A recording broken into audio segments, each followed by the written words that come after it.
Welcome back to my channel. If you are new here, my name is Paris and I'm a mom who loves to read. That's exactly why I have this channel, so that I could just blab on about books and not have to bother my husband. Today I'm doing the mid-year book tag, and I thought I'd share with you guys my Goodreads goal for this year. This year I made a goal to read 90 books. Unfortunately, I am 2 books behind schedule, which I'm totally fine with, because I've been enjoying my books a lot more. Because at the end of the day, this goal is just for fun. Before we get into all these books, I need to actually just give you a warning that my top 2 favorite books that I'm going to share with you, I might be repeating these 2 books a couple times. Very first question, best book you've read this year: Magnolia Parks by Jessa Hastings and A Court of Thorns and Roses by Sarah J. Maas. Didn't want to pick any of the sequels. I wanted to pick the first books because they are what started it all. Magnolia Parks by Jessa Hastings, I've talked about it on my channel. I even have a reading blog of the series on my channel as well, so if you haven't watched that, go watch it. But I absolutely love this book so much. The way that Jessa Hastings writes, it's just so beautiful. I don't want to be super repetitive because I've said it so many times, but I just love the way that she writes. I love her characters. They feel so real. This book really changed a lot for me. It's giving toxic, it's giving heartbreak, it's giving sadness, it's giving anger. It's just giving all of the emotions, and you definitely will feel them while you read this. I did just recently read A Court of Thorns and Roses, and I do as well have a reading blog for this too. I'm literally about to finish the second book today.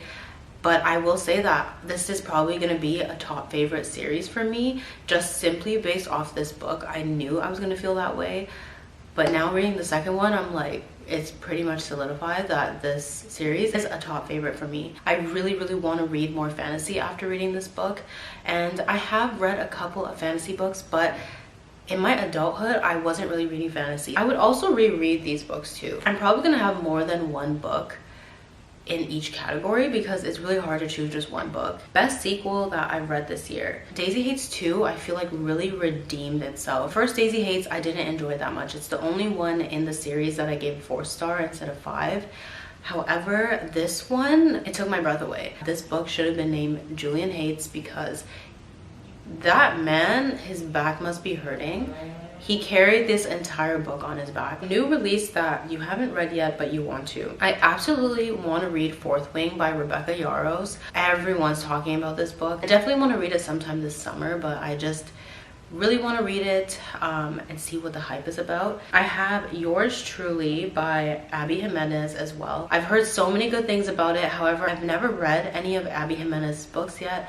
So I do want to read like Part of Your World first, because I heard that that book is like the one you should read first because it's all like kind of connected, but they're still standalones. Most anticipated release for the second half of the year. So I don't really have one. All of the books that I was anticipating to read this year were all coming out at the beginning of this year. There are some books coming out at the end of the year that are on my radar, but I'm not necessarily anticipating them yet because they're part of series that I haven't even started yet. So it wouldn't make sense that I'm anticipating these books. Biggest surprise, Carrie Soto is back by Taylor Jenkins Reid. Honestly shocked me because I didn't expect to like it as much as I did. I didn't even like Carrie Soto when she was mentioned a bit in Malibu Rising. I didn't like her character, so I wasn't excited to read about her. I ended up giving that book a 4.5 star because I truly love that book. I feel like Taylor Jenkins Reid really knows how to make her characters feel so real. I kept just thinking, okay, Carrie Soto is a real tennis player, a real woman, and she's not. It's one of those like literary fiction type of books. There is a plot, but there is a lot of character development. When I read literary fiction, I need there to be some sort of plot going on, whereas like other books that I have read that are literary fiction, sometimes it's just strictly character development and it feels like the story's not going anywhere, and it makes that boring for me at least. The biggest disappointment. This is really hard to choose one, I'm not gonna lie, which sounds really bad. The Vanishing Half. I don't even want to get into it. It was just one of those books that I was really disappointed. I felt like the author could have really expanded a lot more when it came to talking about colorism and racism. I wanted to DNF it so many times, but I knew that this was a very popular book, so I kept thinking, okay, maybe I need to just keep reading it and maybe something's gonna happen, but it just fell really flat for me. Favorite new author, Sarah J. Maas. Absolutely. I've only read 2 of the books, mind you, but I am enjoying these books so much that I already have my eye on all of her other series. Sarah J Maas is not a new author, but she's a new author that I've been newly exposed to her. I was literally just reading A Court of Mist and Fury, and reading this one scene, I was like, wow. Just thinking about the fact that this is coming from like a real human being's brain, it was just so crazy to think that she imagined all of this and wrote it on paper in such an amazing way. Also, I can't go without shouting out my girl, Jessa Hastings. Once again, absolutely love her books. Anything that she puts out, I'll be reading it, no doubt. Newest fictional crush, Rhysand from the ACOTAR series. I feel like I sound like every other girl that's read this book, but I'm sorry, Rhysand. Book that made you cry. Literally today, tears built up in my eyes while reading this book. If you've read this book, page 529. And I'm not a crier when I read books. I've only ever like full on sobbed while reading Reminders of Him by Colleen Hoover, but that was last year. Books that made you happy.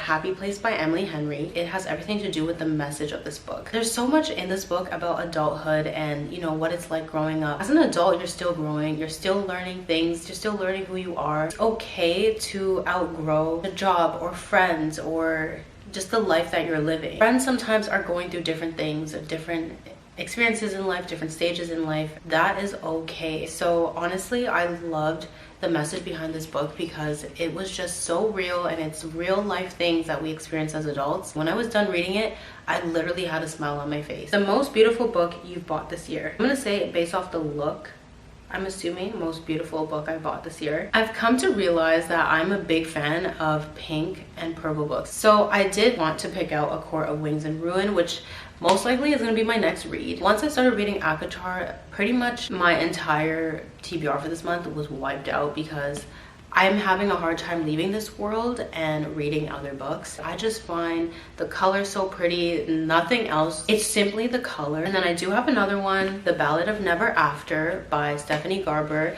I've only read one Stephanie Garber book, and that was Caraval. I haven't read the first one, but I did end up getting my hands on the second one at Value Village for $5.99. Amazing. I think this is such a beautiful cover. I love, this is a special edition, by the way. For some reason, the dust jacket is on completely incorrect. Like, it's pushed this way a little too much, but I just feel like this is such a pretty cover. The book itself is so pretty. It's so different. I love it. That brings me into the next question, which is what books do you need to read by the end of the year? Like I was saying with The Ballad of Never After, I have not read the first book, which is Once Upon a Broken Heart. I do not have the hardcover. I do need the hardcover so that I can go with the sequel as well. And I do think I only want the special editions now, but for some reason the hardcover of the special edition for the first book is unavailable literally everywhere, so I don't know how I'm gonna get my hands on that. Once Upon a Broken Heart is a book that I absolutely need to read this year. I've had this book since March